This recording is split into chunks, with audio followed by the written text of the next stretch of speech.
Þetta er verkefni 23, félagsvist, á blaðsíðu F37.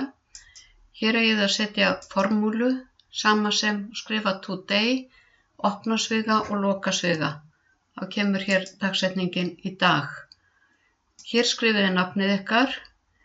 Í A4 og A5 skrifið töluna 1 og 2 og líka hér í B4 og B5. Þið getið blokkað saman og afritað niður.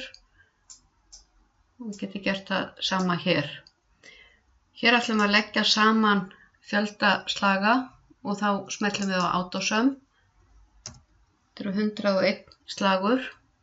Til að finna safntíðnina segjum við sama sem eftir fyrstu umferð er þetta 6 slagir. Eftir næstu umferð eru það 6 slagir pluss 9 slagir. Og þið getið ítt hérna á Ctrl og Enter. Þannig að 6 + 9 eru 15 og þessa formúlu getið þið afritað niður. Og þetta á að vera 101 slagur. Þannig að eftir 9 umferðir eru þið komið með 77 slagi og svo framvegis. Og hérna er útskýrt hvernig spilið gengur fyrir sig. Ég ætla að vista.